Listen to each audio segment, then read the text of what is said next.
Well, good day, everybody. I hope you guys are doing well today. Obviously, a little bit different circumstances. I'm going to be out for today and all of next week. I got tested yesterday and I do have COVID 19. So I am going to attempt to make a couple of these videos. I'm going to do one today and then there'll be a two or three next week for class. I want to continue to move on in this chapter and get further along. We'll see how much I can do.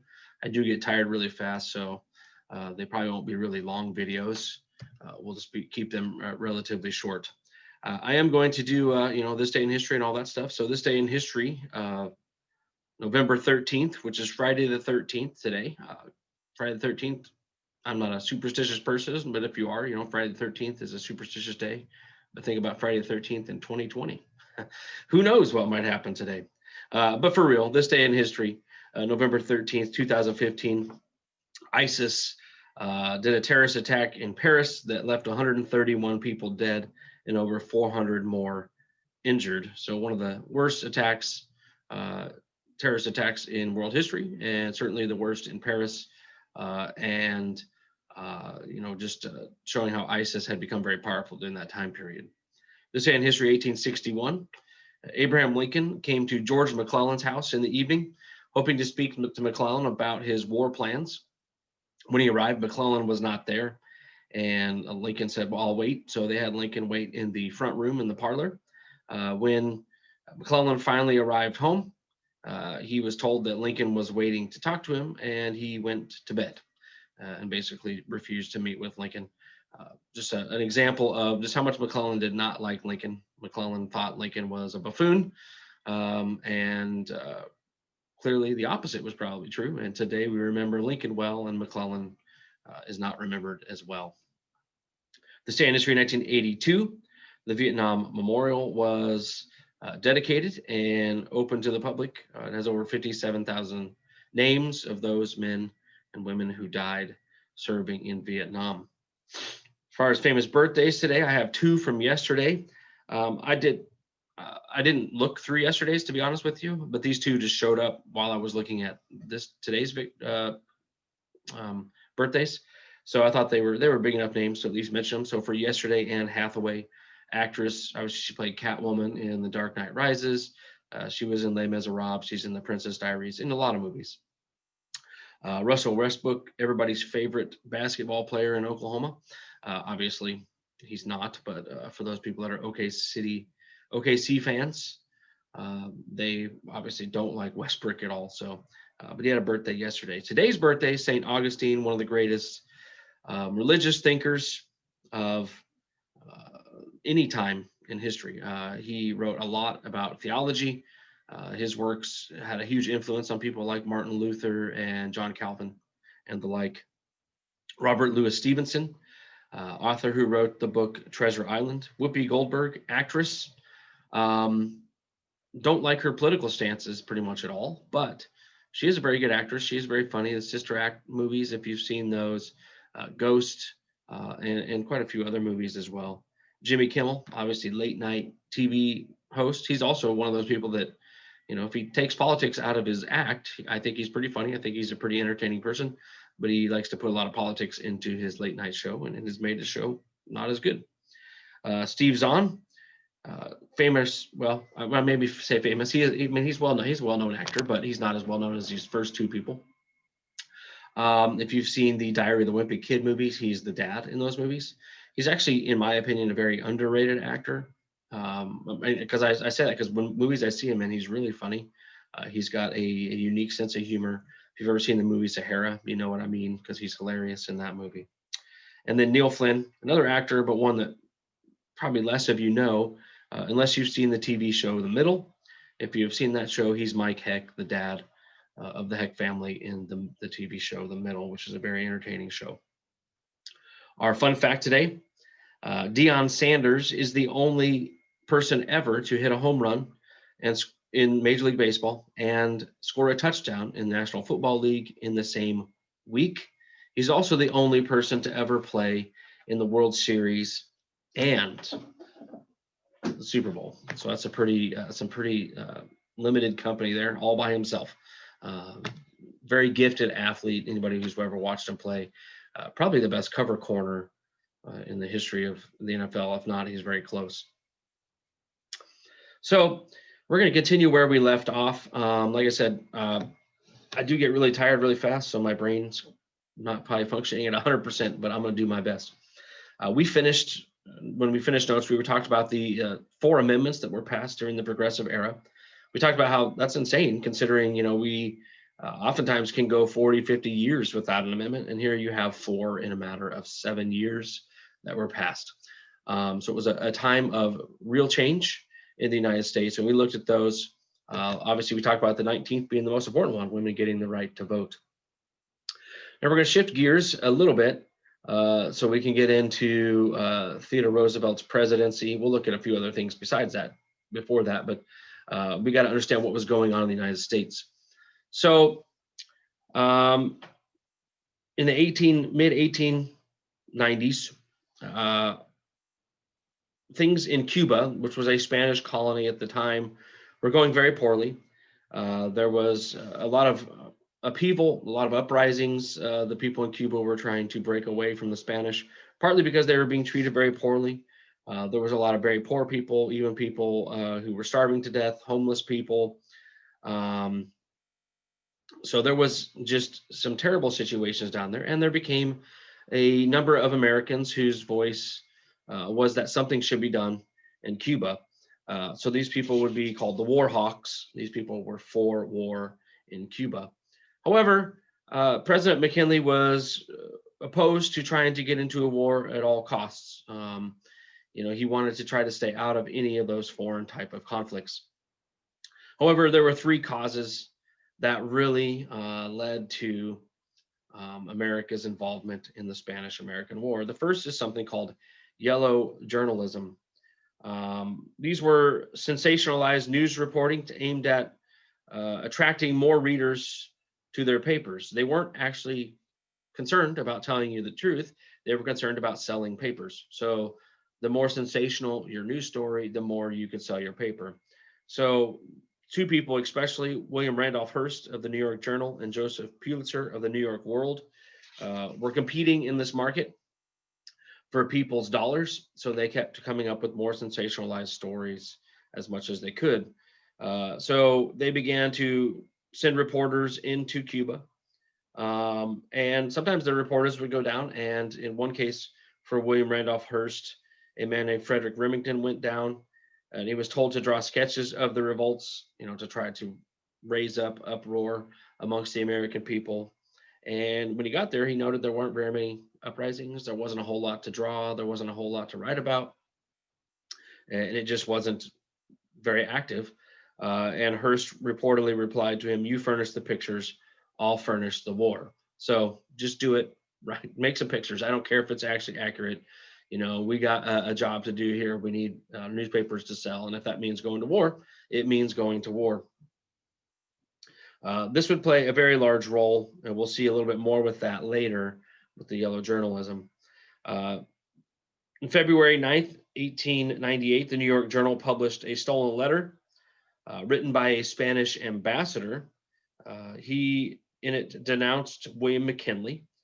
His name was Enrique de Puy de Lome. Among other things, he said that McKinley was weak and a bidder for the admiration of the crowd.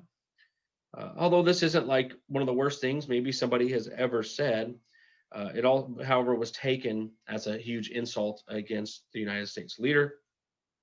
The reason this isn't seen as that crazy a thing to say about McKinley is Assistant Secretary of the Navy, Theodore Roosevelt, had allegedly described McKinley as having, quote, "no more backbone than a chocolate eclair."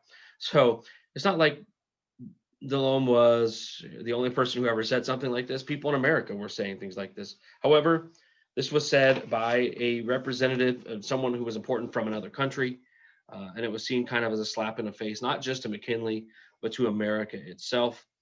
Delhomme was forced to resign. The Spanish government actually apologized, but the damage was kind of done.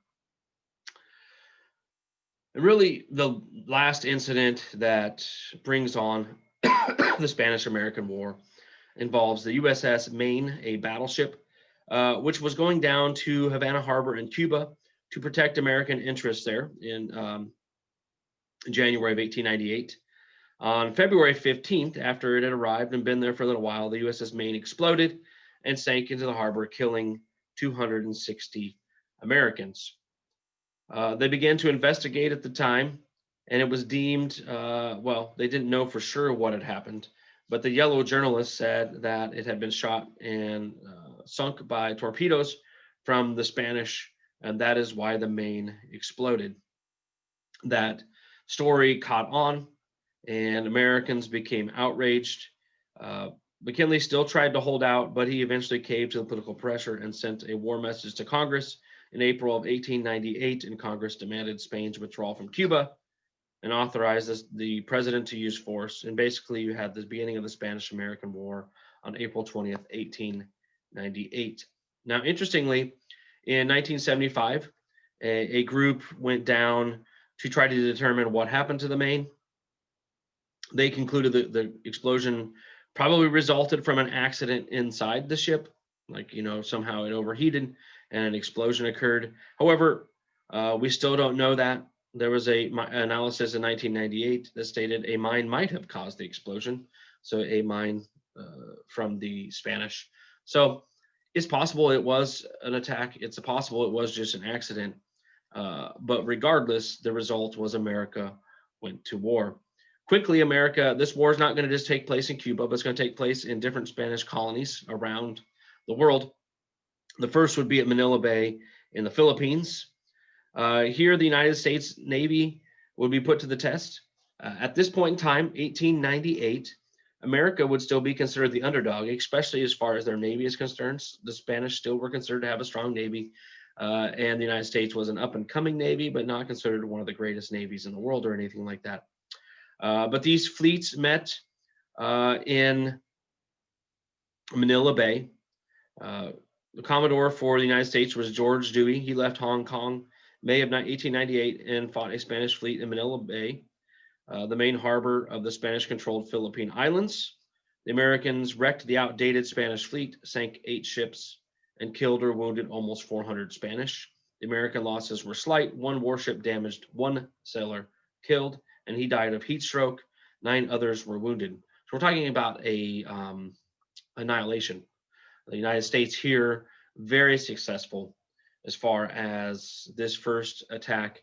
Their Navy decimated the Spanish here and sent a signal to the rest of the world, and especially to the Spanish, about the power of the United States Navy. We then turn our attention to Cuba. Santiago Harbor in Cuba. May 19th, the Atlantic Fleet entered there, and Americans quickly began to blockade the harbor, and they began to send in troops. In late June, 17,000 American soldiers landed in Cuba, and you had a series of battles.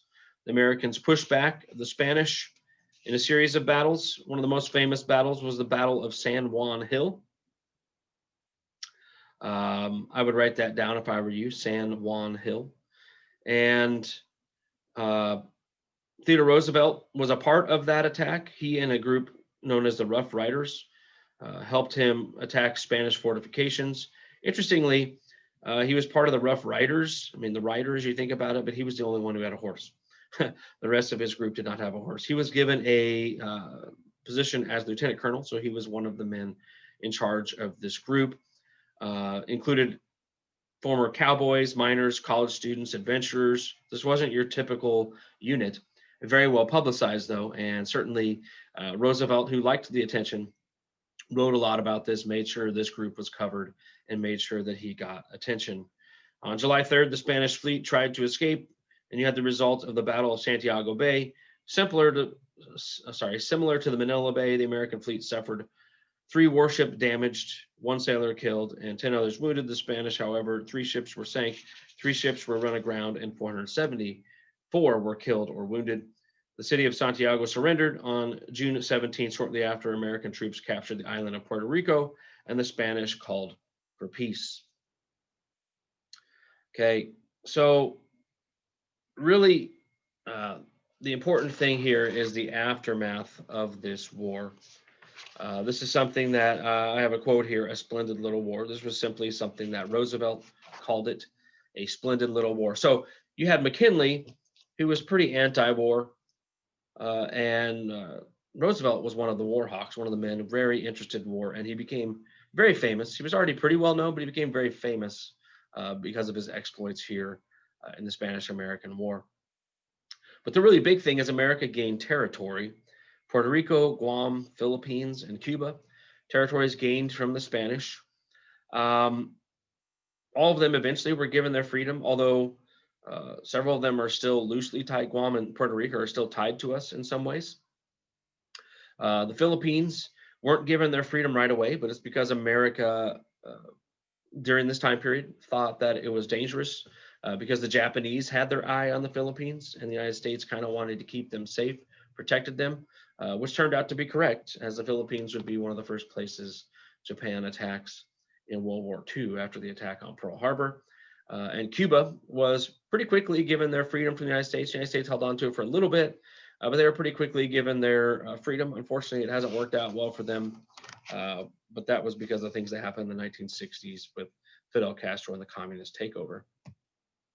Well, this leads to the election of 1900, which is really a rematch of the two candidates from 1896. So William McKinley would once again go against William Jennings Bryan. Remember Bryan from last chapter, the great commoner, populist. He would definitely be considered a progressive, but so would some of these other people involved here. Thing that is different is this time they change McKinley's vice presidential candidate to Theodore Roosevelt. Roosevelt was a very popular candidate, a person that people really liked. So they thought that there was a chance, that could maybe sway some votes for McKinley. On top of the fact that, for the most part, through most of U.S. history, the vice president is not a very powerful position. So they actually felt this could kind of tame Theodore Roosevelt if he was the vice president to William McKinley. I'm not going to talk a whole lot about the campaign. It wasn't close. McKinley won in a landslide in the Electoral College and in the popular vote. So, here's the election results. McKinley had 292 electoral votes. Bryan had 155. So McKinley is reelected as president of the United States.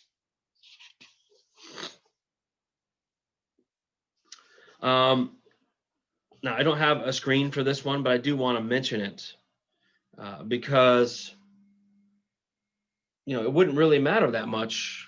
We're talking about Roosevelt here if McKinley lived through his entire term. But in September of 1901, William McKinley hosted a public reception at the Pan American Exposition Hall in Buffalo. People were there to wish him well. They would shake his hands and tell him, things that they liked about him. One man who was lined up had a white bandage on his right hand. McKinley stretched out his left hand towards the man's unbandaged hand. The young man, however, pushed the president's outstretched hand aside and then shot a pistol from under the bandage. 2 shots struck the astonished president. Interestingly, McKinley said, "Don't let them hurt him." He was actually concerned about the man who shot him, which is pretty crazy in that time. And the doctors could not locate the bullet, which was lodged in the president's body. Infection set in. 8 days later, McKinley died. So this is why this is a big deal. Theodore Roosevelt, very different person than William McKinley. William McKinley, very reserved. And I would say William McKinley was a little bit of a progressive. I'm not saying he wasn't at all, but not nearly the progressive that Theodore Roosevelt was. We'll come back to the muckrakers, but let's just say this. Theodore Roosevelt was incredibly energetic. He loved the limelight. He loved the spotlight. He loved being the center of attention. Very enthusiastic. Okay. Very exuberant. He had a big personality. When he came into the room, people noticed. People gravitated towards him. He loved the outdoors. He had a ranch that he lived in out west. He often went camping. He went hunting. He was known to do those types of things. Little quick side note about him. They have it in the book, but the teddy bear was named after him. This is because Roosevelt went hunting in 1902 in Mississippi and refused to shoot a captured bear. Because since he wasn't getting anything, people brought him a captured bear for him to shoot, and he said he wouldn't do that. He's not going to shoot a captive animal. As a result, a toy maker wrote to Roosevelt asking permission to market his stuffed toy bears under the name Teddy Bear. He replied that he doubted it would actually make much of a difference, but he did it anyway, and it did make a huge difference, and it became a very popular item for people to buy. One of his stories about the outdoors, Roosevelt was on a hike in Washington, the state of Washington. A passerby heard Senator Henry Cabot Lodge, who was with him, shouting, "Theodore, Theodore, if you knew how ridiculous you looked on top of that tree, you would come down at once." So he was climbing up to the top of a tree. This is as an adult. I mean, I say that, kids, teenagers might climb trees, but typically adults aren't climbing trees. But not Theodore Roosevelt. He's climbing to the top of a tree. A relative said this of Roosevelt, quote, "When Theodore attends a wedding, he wants to be the bride. And when he attends the funeral, he wants to be the corpse." So he loved the spotlight. Now, interestingly, who does this sound like? I told you guys that I think of all past presidents, the one that reminds me the most of Donald Trump is Theodore Roosevelt. Now, they're still very different. Theodore Roosevelt was definitely more popular than Trump was. Trump's had, half the country likes him, half doesn't. But at the same time, they both have that desire to be in the spotlight, the desire to be the center of attention. They're both fairly enthusiastic, pretty energetic. I mean, you think how old Trump is. He's pretty energetic for his age. Now, the outdoors part may not be the same, but there are a lot of similarities there, at least in their personalities. Their politics are a little different for sure, but their personalities are fairly similar. So now let's go back up to the muckrakers. This was a group of writers who exposed abuses and corruption. Roosevelt is actually the one who nicknamed them muckrakers. Muck means filth, dirt, and mud. And he's just talking about these people are kind of bringing up the filth and dirt of society. So they're controversial. Some of them are true socialists, not all of them, but some of them are true socialists in their writings. They resorted to emotional appeals, oftentimes rather than rational ones. I didn't say always, but oftentimes it was more of an emotional thing than a thing based on truth. They oftentimes were talking about abuse of business that governments needed to regulate to try to solve problems. Now, most of them were very sincere to their causes and did believe very importantly, believe their causes to be very important. Many of these people wrote in McClure magazine and exposed some of the issues and some of the problems. Ida Tarbell wrote a history of the Standard Oil Company in 1904, in which she talked about the abusive business practices and unscrupulous, dishonest methods of John D. Rockefeller. Now, although much of what she said was true, maybe not all of it was, but much of it was true, it was still very emotional for her because she had a personal interest in this. Her father was one of the businesses that was bought out by Roosevelt, and she felt that he had been cheated out of some money. Granted, he did sell his company for that price. So she had a personal vested interest in making sure that these things were known. It was a personal thing, not just a factual thing. She made it very personal. Now, there's several. The important thing about progressive era, we talked about this a few days ago when I was in school. There were progressives from both sides, Democrats and Republicans, and in between. Obviously, extremely progressive would be the rare socialists that were in America during this time period.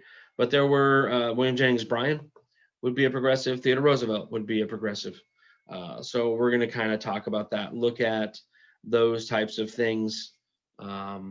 Interestingly, as it's a little bit more information on Theodore Roosevelt. He grew up in a fairly wealthy home and was pretty aristocratic, had a lot of wealth. But he did a great job appealing to the common man and appearing very common because, he loved the outdoors. He loved just kind of doing everyday things that people did. In the past, he had been a city police commissioner in New York City, member of the U.S. Civil Service Commission, part of the New York State Legislature, the governor of New York. So he had a lot of experience in politics. So we'll probably just do this first slide here, then we'll call it for today. So Roosevelt's deemed in his domestic policy to give the American people a square deal. So fair treatment and equal opportunity for every man and woman, a chance to succeed. He wanted to lead. He was not the type of person who was going to let Congress lead. So this is when you see a president who is much more active and not nearly as passive as some of the past presidents we looked at in the Gilded Age. One of the ways he went about giving America a square deal was trust busting, which is he would gain the nickname as a trust buster. So he launched an attack on the abuses of trusts or monopolies, and he used the very little used Sherman Antitrust Act, which was passed over a decade before. In 1902, the federal government charged the Northern Securities Company with violating the Sherman Antitrust Act. This company controlled the powerful Great Northern and Northern Pacific Railroads and was deemed to be a monopoly partly because they were fixing rates and prices and were not giving people fair rates and prices. So they were taken to court, and the Supreme Court ruled in favor of the government to break up this monopoly. This is important because this is really a first, and this encouraged Roosevelt to proceed against other monopolies, which he did, and it gained him, like I said, the name as a trust buster. Not only did they want to bust up monopolies, but they also wanted to regulate business as well. So this happens through a couple different things passed while Roosevelt was president. First, the Hepburn Act. This was the most important to regulate the railroad. It strengthened the Interstate Commerce Commission, the ICC, which we talked about last chapter, and their ability to set rates for railroads and to keep a standard bookkeeping procedure. It gave them more power over the railroads. It shifted the burden of proof in settling any issues between the ICC and the railroads to the railroads. In the past, the government would have to sue the railroads if they felt the railroads were doing something incorrect. Now the railroads would have to sue the government if they thought the ICC was doing something incorrect. And in general, they did not want to do that. So they fell in line, lowered their rates, and kind of went on board with the government regulations. There also were a couple different things that happened as far as food and drugs and meat. But the Pure Food and Drug Act was passed in 1906, which outlawed the interstate sale of impure food and drugs and required honest labeling on the food. We have very detailed labeling on food nowadays, with ingredients, with nutritional information. That wasn't done right here, but that's a continuation of those types of things that were happening. You also had the Meat Inspection Act, which was passed in 1906, which required the Department of Agriculture to oversee the preparation and packaging of meat and inspect the health of animals before they were slaughtered.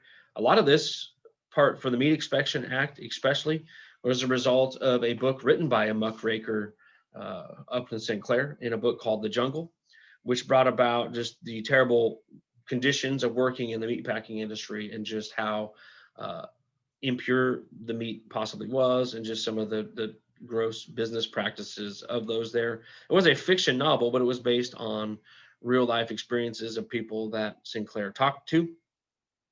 And it actually had a major impact on creating better food and meat inspection, just higher quality that you could trust that what you were buying was what you were getting. All right, that's where we're going to end for today. I hope you guys are doing well. Like I said, we'll do this a little bit next week as well, and do some just assignments as well. So like I said, hope you guys are doing good, and we will talk to you guys later.